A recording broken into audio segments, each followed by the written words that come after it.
আনুমানিক ১০০ থেকে ১২৫ বছর আগে এখানে লোক বসতি শুরু হয়েছিল। বর্তমানে এখানে ৭,০০০-এরও বেশি লোক বসবাস করে। দ্বীপের লোক সংখ্যা দ্রুত বৃদ্ধি পাচ্ছে। এখানকার বাসিন্দাদের প্রধান পেশা হলো মাছ ধরা। চলুন মায়াবী দুনিয়ার আজকের পর্বে সময়ের আলোচিত বাংলাদেশের একমাত্র কোরাল আইল্যান্ড সেন্ট মার্টিন সম্পর্কে বিস্তারিত জেনে আসা যাক। তার আগে আমার চ্যানেলটিকে সাবস্ক্রাইব করুন এবং ভিডিও ভালো লাগলে লাইক করুন, অন্যকে জানাতে শেয়ার করুন। সেন্ট মার্টিন বাংলাদেশের সর্বদক্ষিণে বঙ্গোপসাগরের উত্তর পূর্বাংশে অবস্থিত একটি প্রবাল দ্বীপ। এটি কক্সবাজার জেলার টেকনাফ হতে প্রায় ৯ কিলোমিটার দক্ষিণে এবং মায়ানমারের উপকূল হতে প্রায় ৮ কিলোমিটার পশ্চিমে নাফ নদীর মোহনায় অবস্থিত। এখানে প্রচুর নারকেল পাওয়া যায় বলে স্থানীয়ভাবে অনেকে এখনো একে নারকেল জিঞ্জিরাও বলে। কবে প্রথম এই দ্বীপটিকে মানুষ আবিষ্কার করেছিল তা এখনো সঠিকভাবে জানা যায়নি। তবে যতটুকু জানা যায় তা হলো প্রথম কিছু আরব বণিক এই দ্বীপটির নামকরণ করেছিলেন জিঞ্জিরা দ্বীপ। এরা চট্টগ্রাম থেকে দক্ষিণ পূর্ব এশিয়ার যাতায়াতের সময় এই দ্বীপটিকে বিশ্রামের জন্য ব্যবহার করতেন। 1890 সালের দিকে কিছু বাঙালি এবং রাখাইন সম্প্রদায়ের মানুষ এই দ্বীপে বসতি স্থাপনের জন্য আসে। তারা ছিলেন মূলত মৎস্যজীবী। তথ্য মতে প্রথম অধিবাসী হিসাবে বসতি স্থাপন করেছিল 13টি পরিবার। তারা বেছে নিয়েছিল দ্বীপের উত্তরাংশ। কালক্রমে এই দ্বীপটি বাঙালি অধ্যুষিত এলাকায় পরিণত হয়। সম্ভবত বাঙালি জেলেরা তৃষ্ণা নিবারণ এবং ক্লান্তি দূরীকরণের জন্য প্রচুর পরিমাণ নারকেল গাছ এই দ্বীপে রোপণ করেছিল। 1900 সালের দিকে ব্রিটিশ ভূজরিপ দল এই দ্বীপটিকে ব্রিটিশ ভারতের অংশ হিসেবে গ্রহণ করেন।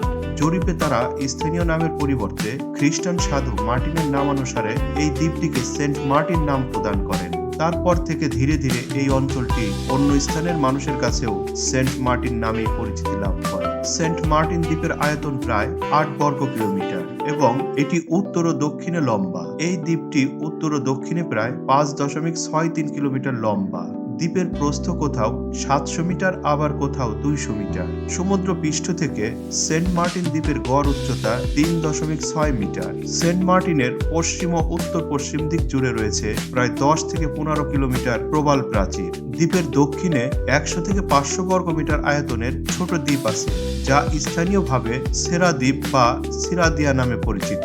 এটি একটি জনশূন্য দ্বীপ। ভাটার সময় এই দ্বীপে হেঁটে যাওয়া যায়, তবে জোয়ারের সময় নৌকা প্রয়োজন হয়। সেন্ট মার্টিন দ্বীপটির ভূপ্রকৃতি প্রধানত সমতল, তবে কিছু কিছু বালিয়াড়ি দেখা যায়। এই দ্বীপটির প্রধান গঠন উপাদান হলো চুনাপাথর। দ্বীপটির উত্তর পাড়া এবং দক্ষিণ পাড়া দুই জায়গাতেই মাঝখানে জলাভূমি রয়েছে। এগুলো মিঠা পানি সমৃদ্ধ এবং ফসল উৎপাদনে সহায়ক। সেন্ট মার্টিন দ্বীপে প্রায় ৬৬ প্রজাতির প্রবাল, ১৮৭ প্রজাতির শামুক ঝিনুক, ১৫৩ প্রজাতির সামুদ্রিক শৈবাল, ১৫৭ প্রজাতির গুপ্তবীজী উদ্ভিদ, ২৪০ প্রজাতির সামুদ্রিক মাছ, ৪ প্রজাতির উভচর ও ১২০ প্রজাতির পাখি পাওয়া যায়। স্থানীয়ভাবে পেজালা নামে পরিচিত এক ধরনের সামুদ্রিক শৈবাল সেন্ট মার্টিনে প্রচুর পাওয়া যায়। এগুলো বিভিন্ন প্রজাতির হয়ে থাকে, তবে লাল অ্যালগি বিশ্বব্যাপী সবচেয়ে জনপ্রিয়। এছাড়াও রয়েছে ১৯ প্রজাতির স্তন্যপায়ী প্রাণী। অমেরুদণ্ডী প্রাণীদের মধ্যে রয়েছে স্পঞ্জ, শিল কাঁকড়া, সন্ন্যাসী শিল কাঁকড়া, লবস্টার ইত্যাদি। মাছের মধ্যে রয়েছে পরি মাছ, প্রজাপতি মাছ, বোলকরাল, রাঙাকই, সুই মাছ, লাল মাছ, উডুক্কু মাছ ইত্যাদি। দক্ষিণ দিকে কিছু ম্যানগ্রোভ গাছ রয়েছে। অন্যান্য উদ্ভিদের মধ্যে রয়েছে কেয়া, শেওড়া, সাগরলতা, বাইন গাছ ইত্যাদি। দ্বীপটি একটি জনপ্রিয় পর্যটন কেন্দ্র।